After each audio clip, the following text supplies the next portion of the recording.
परम सत्कारयोग गुरमत की class which जुड़ चुकी गुरु रूप साध संगत जी बड़े भागे हाँ जो निता प्रति गुरमत की क्लास विच हाजरियां भर के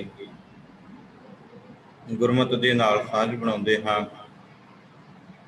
सो बड़े ही अदब ते सत्कार नाल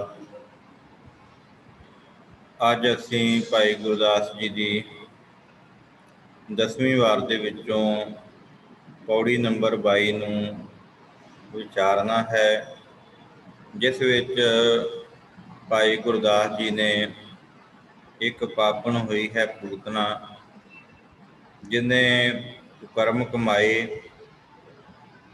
बड़े अत्याचार किए ते भाई गुरदास जी ने उस पूतना का जिहड़ा उधार दस्सिया है वो परमात्मा का नाम लैके दस्सिया कि उन्हें परमात्मा का नाम लिया तो उसका उधार हो गया। सो भाई अज असीं विचार करांगे इस पौड़ी की। बड़े ही अदब सत्कार नाल तुसीं सारे जुड़ के सज के बैठते जे। आप सब संगतां दा तह दिलों धन्नवाद है। सो आओ सब तो पहला गुरफतेह नाल सांझ बनाइए। गज के आखो वाहिगुरू जी का खालसा वाहिगुरू जी की फतेह। दास आप जी की स्क्रीन उत्ते अज की पौड़ी नूं शेयर कर देन लगा है। सो पहला असीं इस पौड़ी का मूल पाठ करांगे, जिस विच भाई गुरदास जी सानूं जो बख्शिश करते हैं वो सानूं पढ़न नूं मिलेगा। बड़े ही प्यार ते सत्कार नाल आरंभ करिए जी। आप जी सारी संगत सरवण करो जी। वाहिगुरू साहिब जी। आई पापन पूतना दुही थणी विहो लाए वहेली। आए बैठी परिवार विच नेहों लाए नवहाण नवेली। पुछड़ लए गोविंद राय कर चेटक चतुरंग महेली। मोहन मम्मे पायो बाहर आई गर्भ गहेली। देह वधाए उचायन तेह चरियार नार अठखेली। त्यों लोआं दा भार दे चंबड़िया गल होए दुहेली। खाए पिछाड़ पहाड़ वांग जाए पई उजाड़ तकेली। कीती माऊ तुल सहेली कीती माऊ तुल सहेली। इस कथा के अंदर भाई गुरदास जी ने जिक्र किया है कि संसार के उत्ते सब तो उत्तम जिहड़ा वो नाम है। भाई बड़े बड़े पापी होए ने जिन्हां ने इस संसार के उत्ते पाप कमाया, पाप विहांजा ते पाप विहांज के ही सारी जिंदगी जहर इकट्ठी करते ही इस धरती तो चले गए। भाई गुरदास जी कहते ने उन्हां पापियां दे विचों एक पूतना पापी हुई है। ये औरत बड़ी ही पापण सी। शुरू तो बचपन तो ही जिहड़ा वा इहदे मन के अंदर लोकां दे प्रति कठास सी। जिहड़ा कोई आउंदा जांदा जां किसी भी तरह के बालक नूं ठग के उन्होंने मारना इहदा एक चरित्र बन गया सी। इसे चरित्र नूं ही जिहड़ा वा वो भागवत कथा दे विच भी लिखिया गया कि इस नूं जिहड़ी ये पूतना इहनूं राक्षसी मन्निया गया। जिद्दां असीं कह दिंदे राक्षा ते इहनूं हिंदू धर्म ग्रंथां दे विच राक्षसनी कहा गया, क्योंकि जिथे ये मां दे दुध की लाज नूं लज्जा लवा रही सी ना, उथे ਹਿੰਦੂ ਧਰਮ ਗ੍ਰੰਥਾਂ ਦੇ ਅੰਦਰ ਇਹ ਪੜ੍ਹਨ ਨੂੰ ਮਿਲਦਾ ਹੈ ਕਿ ਇੱਕ ਵਾਰ ਇਹ ਸ੍ਰੀ ਕ੍ਰਿਸ਼ਨ ਨੂੰ ਮਾਰਨ ਵਾਸਤੇ ਆਈ, ਕਿਉਂਕਿ ਬੜੀ ਪਾਪਣ ਸੀ। ਜਦੋਂ ਇਸ ਧਰਤੀ ਤੇ ਕ੍ਰਿਸ਼ਨ ਨੇ ਜਨਮ ਲਿਆ ਤੇ ਉਸ ਸਮੇਂ ਪੂਤਨਾ ਨੇ ਜਿਹੜਾ ਵਾ ਉਹ ਇਹਨੂੰ ਮਾਰਨ ਦਾ ਹੀਆ ਕੀਤਾ ਕਿ ਮੈਂ ਇਹਨੂੰ ਮਾਰ ਦੇਵਾਂ। ਤੇ ਮਾਰਨ ਵਾਸਤੇ ਫਿਰ ਇਹ, ਕਿਉਂਕਿ ਪੁਰਾਣੇ ਸਮੇਂ ਦੇ ਅੰਦਰ ਜਿਹੜੇ ਮਨੁੱਖ ਕਿਸੇ ਦੇ ਘਰ ਵੀ ਕੋਈ ਬੱਚਾ ਬਾਲਕ ਜਨਮ ਲੈਂਦਾ ਸੀ ਤੇ ਫਿਰ ਉਹਨੂੰ ਦੁੱਧ ਚੁੰਘਾਉਣ ਵਾਸਤੇ ਦਾਈ ਰੱਖੀ ਜਾਂਦੀ ਸੀ। ਮਾਂ ਆਪਣਾ ਦੁੱਧ ਨਹੀਂ ਸੀ ਚੁੰਘਾਉਂਦੀ। ਹਾਂ, ਜਿਹੜੇ ਛੋਟੀਆਂ ਜਾਤਾਂ ਦੇ ਸਨ ਉਹਨਾਂ ਵਾਸਤੇ ਨਹੀਂ, ਉੱਪਰਲੀਆਂ ਜਾਤਾਂ ਵਾਲੇ ਜਿਹੜੇ ਲੋਕ ਸਨ ਉਹਨਾਂ ਵਾਸਤੇ ਮਾਂ ਆਪਣੇ ਬੱਚੇ ਨੂੰ ਜਿਹੜਾ ਵਾ ਉਹ ਦੁੱਧ ਨਹੀਂ ਸੀ ਪਿਆਉਂਦੀ, ਕੇਵਲ ਦਾਈ ਹੀ ਦੁੱਧ ਚੁੰਘਾਉਂਦੀ ਸੀ। ਤੇ ਜਦੋਂ ਇਸ ਧਰਤੀ ਦੇ ਉੱਤੇ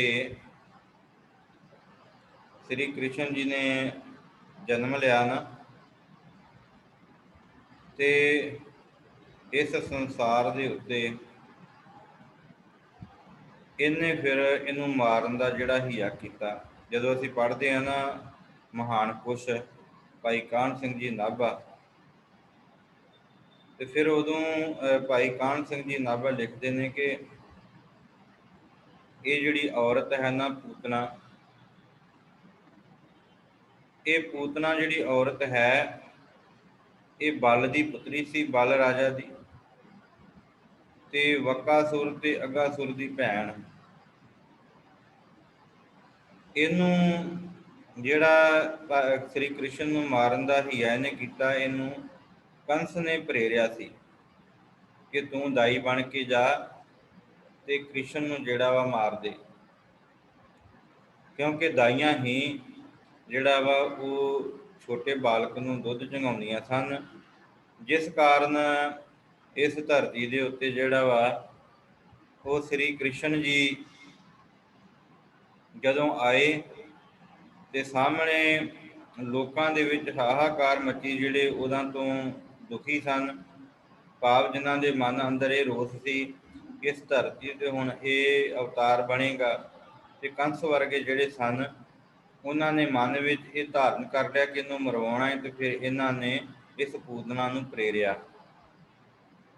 ਤੇ ਭਾਈ ਕਾਹਨ ਸਿੰਘ ਜੀ ਨਾਭਾ ਲਿਖਦੇ ਨੇ ਫਿਰ ਇਹਨੇ ਆਪ ਦਾਈ ਬਣ ਕੇ ਤੇ ਸ੍ਰੀ ਕ੍ਰਿਸ਼ਨ ਦੇ ਘਰ ਵਿੱਚ ਜਾ ਕੇ ਆਪਣਾ ਪੈਰ ਪਸਾਰੇ। ਪੈਰ ਪਸਾਰਨ ਤੋਂ ਬਾਅਦ ਫਿਰ ਇਹ ਘਰ ਵਿੱਚ ਬਾਲਕ ਨੂੰ ਚੁੱਕਦੀ ਹੈ, ਖਿਡਾਉਂਦੀ ਹੈ, ਉਹਦੇ ਨਾਲ ਲਾਡ ਲਡਾਉਂਦੀ ਹੈ, ਤਾਂ ਕਿ ਮੈਂ ਸਾਰਿਆਂ ਦਾ ਜਿਹੜਾ ਵਾ ਉਹ ਮਨ ਜਿੱਤ ਸਕਾਂ। ਤੇ ਮਨ ਜਿੱਤਣ ਤੋਂ ਬਾਅਦ ਫਿਰ ਇਹਦੇ ਮਨ ਅੰਦਰ ਇਹ ਸੀ ਕਿ ਮੈਂ ਜਦੋਂ ਸਾਰਿਆਂ ਦਾ ਮਨ ਜਿੱਤ ਲਿਆ ਫਿਰ ਮੈਂ ਘਰ ਦੀ ਦਾਈ ਬਣ ਜਾਣਾ, ਤੇ ਦਾਈ ਬਣੀ ਤੇ ਮੈਂ ਇਹਨੂੰ ਦੁੱਧ ਪਿਆਵਾਂਗੀ ਬਾਲਕ ਨੂੰ।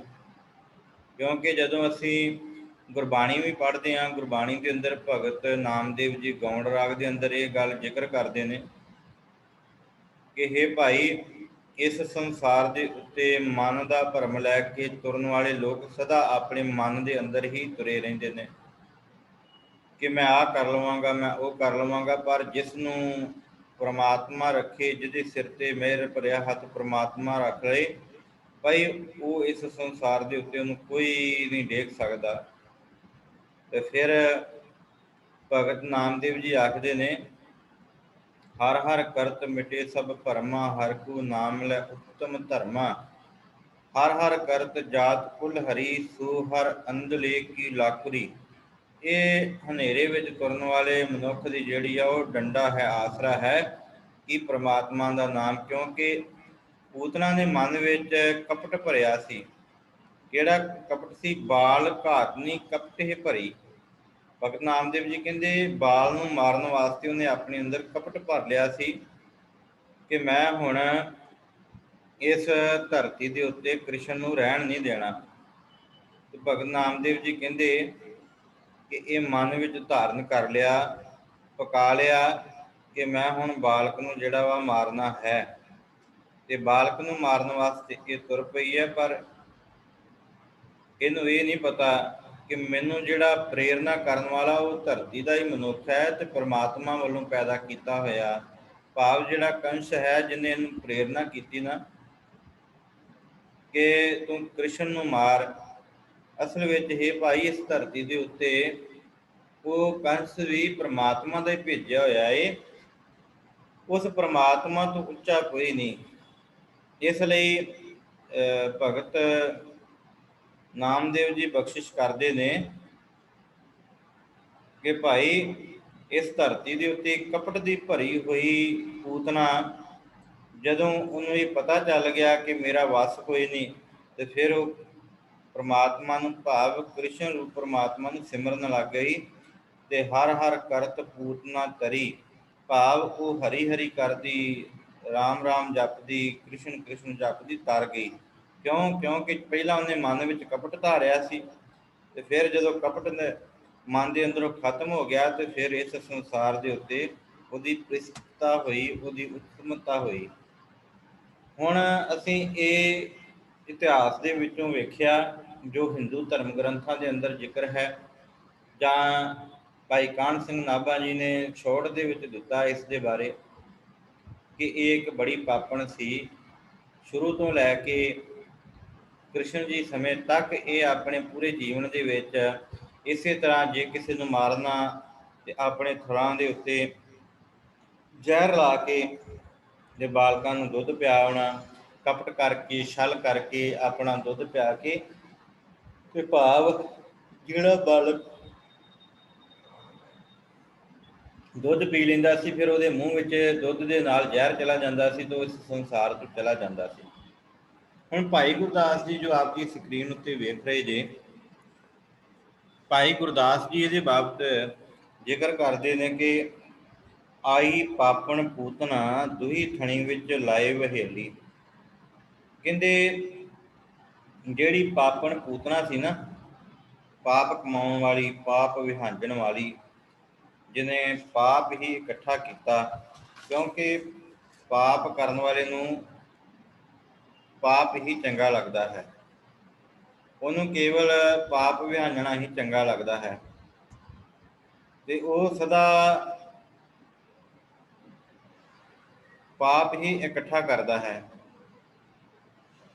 ਤੇ ਪਾਪ ਇਕੱਠਾ ਕਰਦਿਆਂ ਕਰਦਿਆਂ ਉਹ ਫਿਰ ਆਪਣੀ ਜ਼ਿੰਦਗੀ ਬਤੀਤ ਕਰ ਦਿੰਦਾ ਹੈ। ਇਸ ਲਈ ਗੁਰੂ ਸਾਹਿਬ ਵੀ ਇਹ ਗੱਲ ਕਹਿੰਦੇ ਨੇ ਕਿ ਐਸਾ ਮਨੁੱਖ ਜਿਹੜਾ ਵਾ ਫਿਰ ਸਦਾ ਪਾਪ ਕਮਾ ਕੇ ਸੜਦਾ ਪੁੱਜਦਾ ਰਹਿੰਦਾ ਹੈ, ਜਾਣਦਾ ਇਹ ਸਭ ਕੁਝ ਵੀ, ਪਰ ਮਨ ਦੇ ਅੰਦਰ ਮਾਇਆ ਇਕੱਠੀ ਕਰਦਿਆਂ ਕਰਦਿਆਂ ਗੁਰੂ ਅਮਰਦਾਸ ਪਾਤਸ਼ਾਹ ਜੀ ਕਹਿੰਦੇ ਸਭ ਕੁਝ ਸੁਣਦਾ ਵੇਖਦਾ ਕਿਉਂ ਮੁੱਕਰ ਪਿਆ ਜਾਏ, ਪਾਪੋ ਪਾਪ ਕਮਾਉਂਦੇ ਪਾਪੀ ਪਚੇ ਪਚਾਏ। ਉਹ ਪਾਪ ਹੀ ਇਕੱਠਾ ਕਰਦਾ ਜਿਹੜਾ ਵਾ ਉਹ ਇਸ ਧਰਤੀ ਤੋਂ ਚਲਾ ਜਾਂਦਾ, ਪਾਪ ਹੀ ਵਿਹਾਂਜਦਾ ਹੈ, ਪਾਪ ਹੀ ਜਿਹੜਾ ਉਹ ਇਕੱਠਾ ਕਰਦਾ ਹੈ। ਗੁਰੂ ਅੰਗਦ ਪਾਤਸ਼ਾਹ ਜੀ ਦਾ ਜਦੋਂ ਅਸੀਂ ਲੋਕ ਪੜ੍ਹਦੇ ਹਾਂ ਨਾ, ਤੇ ਗੁਰੂ ਸਾਹਿਬ ਕਹਿੰਦੇ ਨੇ ਕਿ ਇਸ ਧਰਤੀ ਦੇ ਉੱਤੇ ਜਿਹੜਾ ਤੇ ਧਰਮ ਕਮਾਉਂਦਾ ਉਹਦਾ ਧਰਮ ਦੇ ਨਾਂ ਦੇ ਉੱਤੇ ਉੱਤਮ ਹੁੰਦਾ, ਪਰ ਜਿਹੜਾ ਪਾਪ ਕਮਾਉਂਦਾ ਫਿਰ ਉਹਨੂੰ ਲੋਕ ਪਾਪਣ ਕਹਿ ਕੇ ਜਾਣਦੇ ਹੋਣੇ। ਇੱਥੇ ਜਿਸ ਤਰ੍ਹਾਂ ਗੰਧਕਾ ਦਾ ਜ਼ਿਕਰ ਆਇਆ ਸੀ, ਇੱਥੇ ਪੂਤਨਾ ਪਾਪਣ ਕਹਿ ਕੇ ਵਡਿਆਇਆ ਗਿਆ, ਇਹਨੂੰ ਜਾਣਿਆ ਗਿਆ। ਗੁਰੂ ਅੰਗਦ ਸਾਹਿਬ ਸੱਚੇ ਪਾਤਸ਼ਾਹ ਜੀ ਕਹਿੰਦੇ ਨੇ ਜੋ ਧਰਮ ਕਮਾਵੇ ਤਿਸ ਧਰਮ ਨਾਉ ਹੋਵੇ, ਪਾਪ ਕਮਾਣਾ ਪਾਪੀ ਜਾਣੀਐ, ਉਹਨੂੰ ਪਾਪੀ ਹੀ ਜਾਣਿਆ ਜਾਂਦਾ ਜਿਹੜਾ ਪਾਪ ਕਮਾਉਂਦਾ ਹੈ। ਜਿਹੜਾ ਪਾਪ ਵਿਹਾਂਜਦਾ ਹੈ, ਪਾਪ ਇਕੱਠਾ ਕਰਦਾ ਹੈ ਭਾਈ, ਉਹਨੂੰ ਫਿਰ ਇਸ ਧਰਤੀ ਦੇ ਉੱਤੇ ਪਾਪੀ ਹੀ ਕਹਿ ਕੇ ਵਡਿਆਇਆ ਜਾਂਦਾ, ਉਹਦਾ ਨਾਂ ਲਿਆ ਜਾਂਦਾ, ਉਹਨੂੰ ਜਿਹੜਾ ਵਾ ਚੇਤੇ ਕੀਤਾ ਜਾਂਦਾ ਕਿ ਫਲਾਣਾ ਪਾਪੀ ਸੀ ਜਿਹਨੇ ਇੰਨੇ ਪਾਪ ਕਮਾਏ, ਇੰਨੇ ਪਾਪ ਉਹਨੇ ਜਿਹੜੇ ਇਕੱਠੇ ਕੀਤੇ। ਇੱਥੇ ਭਾਈ ਗੁਰਦਾਸ ਜੀ ਕਹਿੰਦੇ ਆਈ ਪਾਪਣ, ਕੌਣ ਆਈ ਹੈ? ਪਾਪਣ ਆਈ ਹੈ ਜਿਹੜਾ ਪਾਪ ਵਿਹਾਂਜਣ ਵਾਸਤੇ। ਕਿਉਂ ਪਾਪ ਕਮਾਉਂਦੀ ਹੈ? ਆਪਣੇ ਪੇਟ ਦੀ ਖਾਤਰ, ਲੋਕਾਂ ਵਿੱਚ ਆਪਣੀ ਪ੍ਰਤਿਸ਼ਠਤਾ ਜਿਹੜੀ ਆ, ਆਪਣਾ ਨਾਮ ਕਰਾਉਣ ਦੀ ਖਾਤਰ ਜਿਹੜਾ ਵਾ ਉਹ ਇਸ ਸੰਸਾਰ ਦੇ ਉੱਤੇ ਪਾਪ ਕਮਾਉਂਦੀ ਹੈ। ਤੇ ਪਾਪ ਹੀ ਕਮਾਉਣ ਵਾਸਤੇ ਹੁਣ श्री कृष्ण जी के घर पहुंची है। आई पापन पूतना, फिर आके कीता कि दुही थणी विहो लाए वहेली। अपने दोनों छाती के अंगां दे उत्ते भाव दुध थणा दे उत्ते जिहड़ा वा उन्हें विहो जिहड़ा वा जहर ला लिया, ते जहर ला के ते फिर घर दे विच आण के दाखल हो गई। आए बैठी परिवार विच निहों लाए नवहान नवेली। कहते फिर परिवार विच आके हुण बैठ गई है, ते आण के जिस तरह नवीं हुई नव विआही औरत घर दे विच आण के बैठदी है ना, कि मैनूं पता कोई नहीं, पहला अजे घर दे विच पैर ही पिया वा, पहला दिन ही है, ते किसी नाल जान पछाण नहीं। भाई गुरदास जी कहते इस तरह सज के आण के बैठ गई है कि इस घर दे विच किसी नूं पता ना चल जाए, ते आदर दे नाल सारिਆਂ ਨੂੰ बुलाउंदी है। ते आण के फिर जदों बैठदी है, हौली हौली सारिਆਂ ਦੇ नाल जान पछाण करदी है। ਤੇ ਫਿਰ ਭਾਈ ਗੁਰਦਾਸ ਜੀ ਕਹਿੰਦੇ ਕੁਛੜ ਲਈ ਗੋਬਿੰਦ ਰਾਏ, ਕਰ ਚੇਟਕ ਚਤੁਰੰਗ ਮਹੇਲੀ। ਚਤੁਰੰਗ ਕਹਿੰਦੇ ਨੇ ਚਰਿੱਤਰਾਂ ਦੀ ਪ੍ਰਧਾਨ, ਜਿਹੜੇ ਜਿਹਦੇ ਵਿੱਚ ਚਰਿੱਤਰ ਹੋਣ, ਜਿਹਨੂੰ ਅਸੀਂ ਆਮ ਪੰਜਾਬੀ ਵਿੱਚ ਕਹਿ ਦਿੰਦੇ ਫੱਫੀ ਕੁੱਟਣੀ। ਹੁਣ ਕਈ ਵਾਰ ਵੇਖਿਆ ਹੋਣਾ ਤੁਸੀਂ, ਜਿਹੜੀ ਫੱਫੇ ਕੁੱਟਣੀ ਹੁੰਦੀ ਹੈ ਨਾ, ਉਹ ਆਣ ਕੇ ਬੱਚਿਆਂ ਨੂੰ ਬੜੇ ਲਾਡ ਜੇ ਕਰੇਗੀ। ਮੇਰਾ ਪੁੱਤਰ, ਮੇਰਾ ਪੁੱਤ ਕੀ ਕਰਦਾ, ਮੇਰਾ ਸੋਹਣਾ ਮੋਹਣਾ ਪੁੱਤ, ਇੱਦਾਂ ਕਰਕੇ ਬੜੇ ਲਾਡ ਪਿਆਰ ਕਰੇਗੀ। ਤੇ ਮਨ ਵਿੱਚ ਕੀ ਹੁੰਦਾ ਕਿ ਮੈਨੂੰ ਇੱਥੋਂ ਕੁਛ ਮਿਲ ਜਾਏ। ਫਿਰ ਜਦੋਂ ਹੌਲੀ ਹੌਲੀ ਹੌਲੀ ਨਹੀਂ ਭੈਣੇ ਤੂੰ ਕੀ ਬਣਾਇਆ, ਅੱਛਾ ਸਬਜ਼ੀ ਬਣਾਈ ਆ, ਇਹ ਸਬਜ਼ੀ ਬਣਾਈ ਆ, ਇਸ ਤਰ੍ਹਾਂ ਕਰ ਮੈਨੂੰ ਥੋੜ੍ਹੀ ਜਿਹੀ ਪਾ ਹੀ ਦੇ, ਮੇਰਾ ਬੜਾ ਮਨ ਕਰਦਾ। ਇਹ ਫੱਫੇ ਕੁੱਟਣੀਆਂ ਦੇ ਕੰਮ ਹੁੰਦੇ ਨੇ। ਨਾਲ ਥੋੜ੍ਹੀ ਥੋੜ੍ਹੀ ਕਿਸੇ ਦੇ ਘਰ ਦੀ ਕੋਈ ਜਿਹੜਾ ਵਾ ਉਹ ਗੱਲ ਕਰ ਜਾਣੀ, ਬਈ ਤੇਰੀ ਸੱਸ ਮਾੜੀ, ਤੇਰੀ ਨਹੁੰ ਮਾੜੀ, ਲੂਤੀ ਵੀ ਲਾ ਜਾਣੀ। ਇਹ ਫੱਫੇ ਕੁੱਟਣੀਆਂ ਦਾ ਕੰਮ ਹੁੰਦਾ। ਤੇ ਭਾਈ ਗੁਰਦਾਸ ਜੀ ਕਹਿੰਦੇ ਫਿਰ ਇਹ ਫੱਫੜੇ ਕੁੱਟਣੀ ਜਿਹੜੀ ਸੀ ਨਾ, ਇਹਨੇ ਸ੍ਰੀ ਕ੍ਰਿਸ਼ਨ ਨੂੰ ਆਪਣੇ ਕੁਛੜ ਚੁੱਕ ਲਿਆ, ਤੇ ਪਿਆਰ ਦੀਆਂ ਮਹਿਕਾਂ ਜਿਹੜੀਆਂ ਨੇ ਨਾ, ਹੁਣ ਤੁਰੰਗਾਂ ਜਿਹੜੀਆਂ ਫੱਫੇ ਕੁੱਟਣੀ ਵਾਲੀਆਂ, ਉਹ ਛੱਡਣ ਲੱਗੀ ਹੈ। ਹੁਣ ਪਿਆਰ ਦੇ ਨਾਲ ਬਾਲਕ ਨੂੰ ਖਿਡਾਉਂਦੀ ਹੈ, ਕਦੇ ਚੁੱਕਦੀ ਹੈ, ਕਦੇ ਉਹਨੂੰ ਹਸਾਉਂਦੀ ਹੈ, ਕਦੇ ਉਹਨੂੰ ਇੱਧਰ ਲੈ ਕੇ ਜਾਂਦੀ ਹੈ। ਤੇ ਫਿਰ ਪਾਪ ਕਮਾਉਣ ਲਈ ਬੜਾ ਕੁਝ ਚਾਹੀਦਾ। ਭਾਈ ਗੁਰਦਾਸ ਜੀ ਕਹਿੰਦੇ ਫਿਰ ਜਦੋਂ ਇੰਨਾ ਪਿਆਰ ਕਰਦੀ ਹੈ, ਮੋਹ ਲੈਂਦੀ ਹੈ ਬਾਲਕ ਨੂੰ, ਤੇ ਫਿਰ ਮੋਹਨ ਮੰਮੇ ਪਾਇਓਨ ਬਾਹਰ ਆਈ ਗਰਭ ਗਹੇਲੀ। ਤੇ ਫਿਰ ਬਾਲਕ ਨੂੰ ਮੋਹ ਕੇ ਹੰਕਾਰ ਵਿੱਚ ਮੱਤੀ ਹੋਈ ਨਾ, ਬਾਲਕ ਦੇ ਮੂੰਹ ਵਿੱਚ ਦੁੱਧ ਪਾਉਂਦੀ ਹੈ, ਉਹਨੂੰ ਦੁੱਧ ਝਕਾਉਂਦੀ ਹੈ। ਕਿ ਹੁਣ ਹਿੰਦੂ ਗ੍ਰੰਥ ਅਨੁਸਾਰ ਜਿਹੜਾ ਵਾ ਉਹ ਕ੍ਰਿਸ਼ਨ ਜੀ ਹੋਏ ਨੇ ਅਵਤਾਰ, ਤੇ ਸ੍ਰੀ ਕ੍ਰਿਸ਼ਨ ਜੀ ਅਵਤਾਰ ਨੇ ਪ੍ਰਮਾਤਮਾ ਦੇ। ਹੁਣ ਪ੍ਰਮਾਤਮਾ ਦਾ ਅਵਤਾਰ ਹੋਵੇ ਤੇ ਉਹਨੂੰ ਕੋਈ ਛੱਡ ਜਾਏ, ਇੱਦਾਂ ਹੋ ਸਕਦਾ? ਭਾਈ ਗੁਰਦਾਸ ਜੀ ਕਹਿੰਦੇ ਉਹਨੇ ਮੋਹ ਕੇ ਨਾ ਬਾਲਕ ਨੂੰ ਖਿਡਾ ਕੇ, ਤੇ ਉਹਦੇ ਮੁੱਖ ਦੇ ਵਿੱਚ ਆਪਣੇ ਥਣ ਪਾ ਦਿੱਤੇ, ਭਾਵ ਦੁੱਧ ਪਾ ਦਿੱਤਾ, ਤੇ ਬਾਲਕ ਨੇ ਚੂਹਣਾ ਸ਼ੁਰੂ ਕਰ ਦਿੱਤਾ।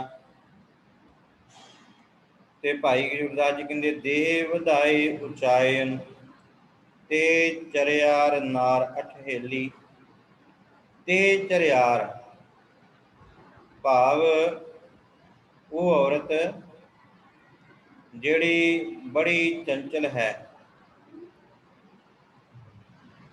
ਉਹਨਾਂ ਬੜੀ ਚੰਚਲਤਾਈ ਦੇ ਨਾਲ ਇਸ ਧਰਤੀ ਦੇ ਉੱਤੇ ਆਪਣਾ ਸਰੀਰ ਉੱਚਾ ਕਰਕੇ, ਵੱਡਾ ਕਰਕੇ, ਤੇ ਘਰ ਦੇ ਵਿੱਚ ਤੁਰੀ ਫਿਰਦੀ ਹੈ। ਤੇ ਪਰ ਇਹਨਾਂ ਨਹੀਂ ਪਤਾ, ਭਾਈ ਗੁਰਦਾਸ ਜੀ ਕਹਿੰਦੇ ਕਿ ਇਸ ਸੰਸਾਰ ਦੇ ਉੱਤੇ ਜਿਹਨੂੰ ਚੰਚਲਤਾਈ ਦੇ ਨਾਲ ਅਠਖੇਲੀ ਭਾਵ ਚੰਚਲਤਾਈ ਦੇ ਨਾਲ ਜਿਹਨੂੰ ਠੱਗਣ ਵਾਸਤੇ ਆਈ ਹੈ ਨਾ, ਉਹ ਤੇ ਤਿਉਂ ਲੋਆਂ ਦਾ ਭਾਰ ਦੇ ਚੰਬੜਿਆ ਗਲ ਹੋਏ ਦੁਹੇਲੀ। ਕਹਿੰਦੇ ਕਿ ਉਹ ਤੇ 3 ਲੋਕਾਂ ਦਾ ਭਾਰ ਚੁੱਕਣ ਦੇ ਯੋਗ ਹੈ। ਜਦੋਂ ਇਸ ਪੂਤਨਾ ਨੇ, ਪਾਪਣ ਨੇ ਉਹਦੇ ਮੂੰਹ ਵਿੱਚ ਦੁੱਧ ਪਾਇਆ ਨਾ, ਤੇ ਸ੍ਰੀ ਕ੍ਰਿਸ਼ਨ ਜੀ ਜਾਣ ਗਏ, ਤੇ ਸ੍ਰੀ ਕ੍ਰਿਸ਼ਨ ਜੀ ਨੇ ਫਿਰ ਪੂਤਨਾ ਦੇ ਗਲ ਵਿੱਚ ਬਾਹਾਂ ਪਾ ਲਈਆਂ, ਉਹਨੂੰ ਪਿਆਰ ਕੀਤਾ। ਪਿਆਰ ਕਰਨ ਤੋਂ ਬਾਅਦ ਜਦੋਂ ਉਹਦੇ ਥਣਾਂ ਨੂੰ ਮੂੰਹ ਵਿੱਚ ਪਾ ਕੇ ਦੁੱਧ ਚੁੰਘਣ ਦਾ ਯਤਨ ਕੀਤਾ, ਤੇ ਭਾਈ ਗੁਰਦਾਸ ਜੀ ਕਹਿੰਦੇ ਨੇ ਜਦੋਂ ਕ੍ਰਿਸ਼ਨ ਜੀ ਦੁੱਧ ਪੀ ਰਹੇ ਨੇ, ਤੇ ਦੁੱਧ ਛੱਡ ਕੇ ਫਿਰ ਇੰਨੀ ਜ਼ੋਰ ਦੇ ਨਾਲ ਸ੍ਰੀ ਕ੍ਰਿਸ਼ਨ ਜੀ ਨੇ ਦੁੱਧ ਨੂੰ ਚੁੰਘਿਆ ਕਿ ਉਹਦੇ ਅੰਦਰ ਚੀਸਾ ਨਿਕਲੀ, ਪੀੜਾ ਨਿਕਲੀ। ਤੇ ਜਦੋਂ ਹਿੰਦੂ ਗ੍ਰੰਥ ਪੜ੍ਹੀਏ ਨਾ, ਉਹਨਾਂ ਦੇ ਵਿੱਚ ਜ਼ਿਕਰ ਆਉਂਦਾ ਕਿ ਸ੍ਰੀ ਕ੍ਰਿਸ਼ਨ ਜੀ ਨੇ ਦੁੱਧ ਦੀ ਥਾਂ ਦੇ ਉੱਤੇ ਪੂਤਨਾ ਦਾ ਖੂਨ ਚੂਸ ਲਿਆ। ਉਹਨਾਂ ਨੇ ਖੂਨ ਚੂਸ ਕੇ ਉਹਦੇ ਅੰਦਰੋਂ ਸਾਰਾ ਖੂਨ ਬਾਹਰ ਕੱਢ ਦਿੱਤਾ। ਤੇ ਭਾਈ ਗੁਰਦਾਸ ਜੀ ਕਹਿੰਦੇ ਨੇ, ਖਾਏ ਪਛਾੜ ਪਹਾੜ ਵਾਂਗ ਜਾਏ ਪਈ ਉਜਾੜ ਧਕੇਲੀ। ਕਹਿੰਦੇ ਜਿਸ ਤਰ੍ਹਾਂ ਕਿਸੇ ਹਾਥੀ ਨੂੰ ਕਿਸੇ ਤਾਕਤਵਰ ਸ਼ੇਰ ਨੇ ਜਿਹੜਾ ਉਹ ਦਹਾੜ ਮਾਰ ਕੇ ਪਰੇ ਸੁੱਟ ਦਿੱਤਾ ਹੋਵੇ। ਹਾਥੀ ਰੂਪੀ ਪੂਤਨਾ ਜਿਹੜੀ ਸੀ, ਜਿਹਦੇ ਅੰਦਰ ਅਹੰਕਾਰ ਸੀ ਕਿ ਮੈਂ ਸਭ ਤੋਂ ਤਕੜੀ ਹਾਂ, ਮੈਂ ਸਭ ਤੋਂ ਉੱਚੀ ਹਾਂ, ਮੈਂ ਸਭ ਤੋਂ ਵੱਡੀ ਹਾਂ, ਮੇਰੇ ਵਰਗੀ ਇਸ ਦੁਨੀਆ ਤੇ ਹੈ ਕੋਈ ਨਹੀਂ ਹੋਰ ਜਿਹੜੀ ਮੇਰੇ ਵਰਗੀ ਹੋ ਜਾਏ। ਜਿਹਨੇ ਇੰਨੇ ਬਾਲਕਾਂ ਨੂੰ ਖਤਮ ਕਰ ਦਿੱਤਾ, ਜਿਹਨੇ ਲੋਕਾਂ ਦੇ ਕੋਲੋਂ ਪੈਸੇ ਲੈ ਲੈ ਕੇ ਜਿਹੜਾ ਲੋਕਾਂ ਦੇ ਬੱਚਿਆਂ ਨੂੰ ਇਸ ਧਰਤੀ ਤੋਂ ਜਿੰਦਾ ਮਾਰ ਦਿੱਤਾ, ਭਾਈ ਮੇਰੇ ਵਰਗੀ ਕੋਈ ਤਾਕਤ ਵਾਲੀ ਨਹੀਂ। ਉਹ ਹਾਥੀ ਰੂਪ ਪੂਤਨਾ ਨੂੰ ਸ੍ਰੀ ਕ੍ਰਿਸ਼ਨ ਰੂਪ ਸ਼ੇਰ ਨੇ ਧੱਕਾ ਮਾਰਿਆ, ਕਿਉਂਕਿ ਸ੍ਰੀ ਕ੍ਰਿਸ਼ਨ ਦਾ ਸਰੀਰ ਬੜਾ ਛੋਟਾ ਸੀ, ਤੇ ਇੰਨੀ ਜ਼ੋਰ ਦੇ ਨਾਲ ਧੱਕਾ ਮਾਰਿਆ, ਉਹਦੇ ਅੰਦਰੋਂ ਦੁੱਧ ਦੀ ਥਾਂ ਖੂਨ ਚੂਸ ਕੇ ਉਹਦਾ ਸਰੀਰ ਜਿਹੜਾ ਉਹ ਲਤਾੜ ਕੇ, ਤੇ ਭਾਈ ਗੁਰਦਾਸ ਜੀ ਕਹਿੰਦੇ ਭੁਆਂ ਕੇ ਉਹਨੂੰ ਪਰੇ ਸੁੱਟਿਆ, ਜਿੱਦਾਂ ਕਿਸੇ ਪਹਾੜ ਨੂੰ ਕਿਸੇ ਤਾਕਤਵਰ ਮਨੁੱਖ ਨੇ ਧੱਕ ਦਿੱਤਾ ਹੋਵੇ। ਤੇ ਭਾਈ ਗੁਰਦਾਸ ਜੀ ਕਹਿੰਦੇ ਕੀਤੀ ਮਾਊ ਤੁਲ ਸਹੇਲੀ। ਤੇ ਅੰਤ ਸਮੇਂ ਫਿਰ ਕ੍ਰਿਸ਼ਨ ਜੀ ਨੇ ਮਾਂ ਦੀ ਸਹੇਲੀ, ਕਿਉਂਕਿ ਜਿਹੜੀ ਦਾਈ ਆਉਂਦੀ ਹੁੰਦੀ ਸੀ ਉਹਨੂੰ ਮਾਂ ਦੀ ਸਹੇਲੀ ਮੰਨਿਆ ਜਾਂਦਾ ਸੀ। ਮਾਫ ਕਰਨਾ, ਜਿਹੜੀ ਮਾਂ ਦੀ ਸਹੇਲੀ ਸੀ ਨਾ, ਜਿਹੜੀ ਮਾਂ ਦੀ ਮਿੱਤਰ ਹੁੰਦੀ ਆ ਉਹਨੂੰ ਸਹੇਲੀ ਕਿਹਾ ਜਾਂਦਾ। ਤੇ ਭਾਈ ਗੁਰਦਾਸ ਜੀ ਕਹਿੰਦੇ ਸ੍ਰੀ ਕ੍ਰਿਸ਼ਨ ਜੀ ਦੇ ਅੰਤ ਸਮੇਂ ਪੂਤਨਾ ਨੂੰ ਫਿਰ ਉਪਦੇਸ਼ ਦੇ ਕੇ ਉਹਦੇ ਅੰਦਰੋਂ ਅਹੰਕਾਰ ਕੱਢ ਕੇ ਕੀਤੀ ਮਾਊ। ਮਾਊ ਕਹਿੰਦੇ ਮਾਂ ਨੂੰ। ਭਾਈ ਗੁਰਦਾਸ ਜੀ ਕਹਿੰਦੇ ਸ੍ਰੀ ਕ੍ਰਿਸ਼ਨ ਨੇ ਫਿਰ ਆਪਣੀ ਮਾਂ ਦੇ ਤੁਲ ਸਹੇਲੀ ਉਹਦੇ ਨਾਲ ਬਰਾਬਰ ਉਹਦੇ ਖੜੀ ਕਰਕੇ ਤੇ ਪੂਤਨਾ ਨੂੰ ਉਹਦੀ ਸਹੇਲੀ ਬਣਾ ਦਿੱਤਾ, ਉਹਦੀ ਜਿਹੜੀ ਆ ਉਹ ਮਿੱਤਰ ਬਣਾ ਦਿੱਤਾ।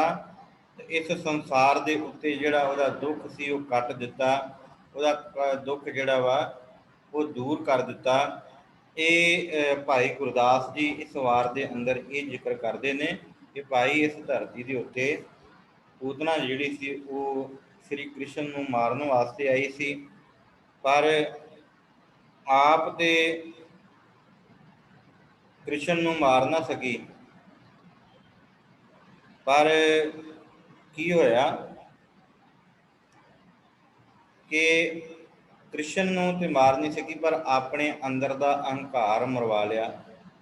ਜਦੋਂ ਅਸੀਂ ਸੂਰਜ ਪ੍ਰਕਾਸ਼ ਸੂਰਜ ਗ੍ਰੰਥ ਵੀ ਪੜ੍ਹਦੇ ਹਾਂ ਨਾ, ਤੇ ਭਾਈ ਸੰਤੋਖ ਸਿੰਘ ਜੀ ਲਿਖਦੇ ਨੇ ਕਿ ਜਾਂ ਕੋ ਮਨ ਪੂਤ ਨਾ ਲਖਿਓ, ਗੁਰੂ ਸਪੂਤਨਾ ਜਿਮੀ ਕੋ ਪੀਰ, ਪੂਤਨਾ ਸੰਘਾਰੀ ਸਮ ਪੂਤਨਾ। ਭਾਈ ਸੰਤੋਖ ਸਿੰਘ ਜੀ ਕਹਿੰਦੇ ਨੇ ਕਿ ਜਿਹਨੇ ਮਨ ਵਿੱਚ ਤੇ ਇਹ ਨਹੀਂ ਸੀ ਲਿਖਿਆ ਕਿ ਕ੍ਰਿਸ਼ਨ ਮੇਰਾ ਪੁੱਤਰ ਹੈ,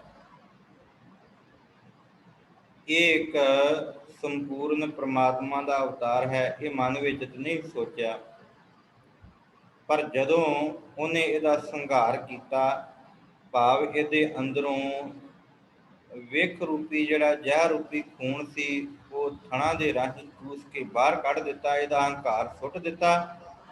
ਤੇ ਫਿਰ ਇਹਨੇ ਸਮਪੂਤਨਾ ਜਿਹੜੀ ਆ, ਭਾਵ ਉਹਦੇ ਬਰਾਬਰ ਆਪਣੀ ਮਾਂ ਦੇ ਬਰਾਬਰ ਜਿਹੜਾ ਵਾ ਸ੍ਰੀ ਕ੍ਰਿਸ਼ਨ ਨੇ ਪੂਤਨਾ ਨੂੰ ਖਿਲਾਰ ਦਿੱਤਾ। ਸੋ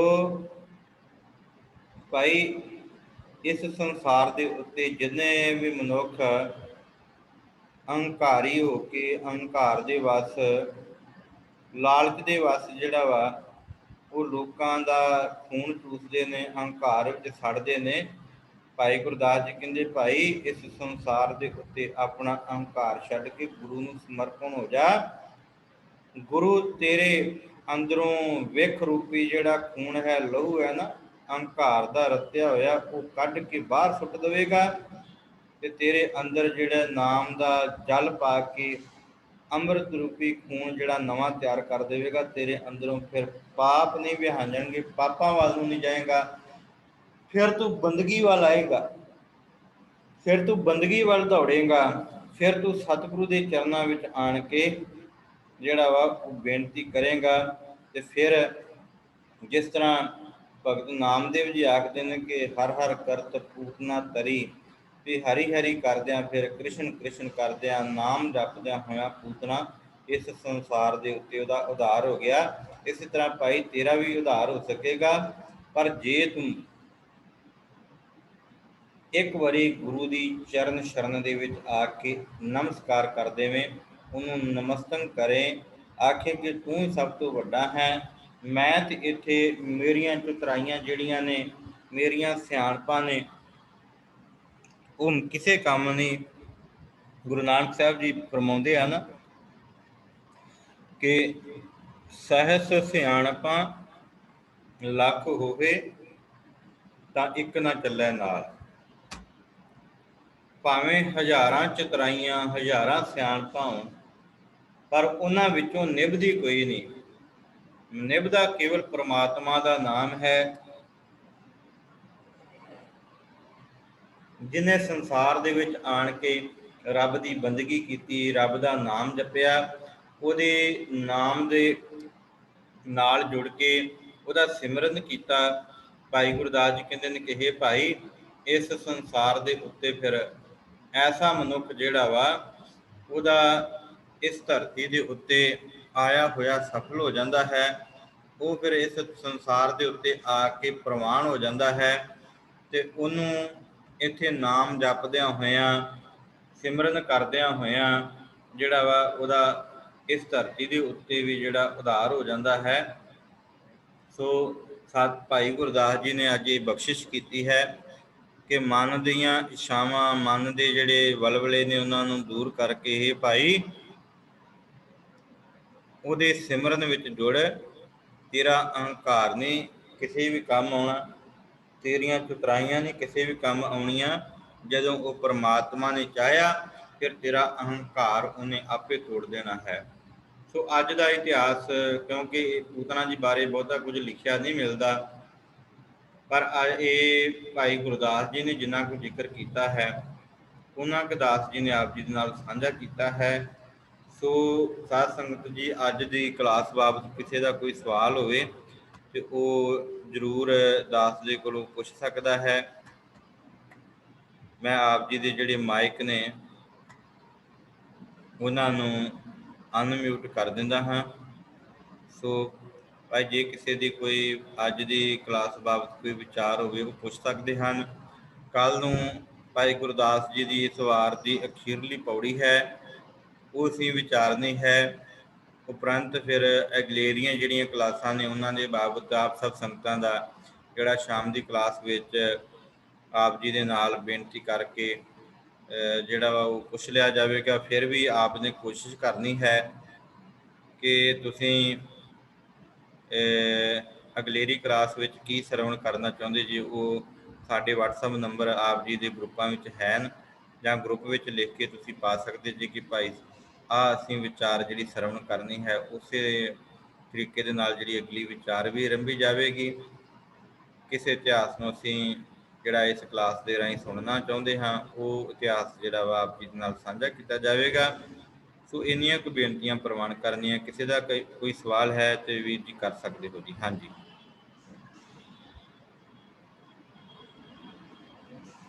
ਠੀਕ ਆ, ਵਾਹਿਗੁਰੂ ਜੀ। ਸੋ ਇੰਨੀਆਂ ਕੁ ਬੇਨਤੀਆਂ ਪ੍ਰਵਾਨ ਕਰਨੀਆਂ, ਹੋਈਆਂ ਭੁੱਲਾਂ ਦੀ ਖਿਮਾ। ਅੰਤ ਗੁਰਫਤਿਹ ਦੇ ਨਾਲ ਸਾਂਝ ਬਣਾਈਏ। ਸਾਰੀ ਸੰਗਤ ਗੱਜ ਕੇ ਆਖੋ ਵਾਹਿਗੁਰੂ ਜੀ ਕਾ ਖਾਲਸਾ, ਵਾਹਿਗੁਰੂ ਜੀ ਕੀ ਕੀ ਫਤਿਹ।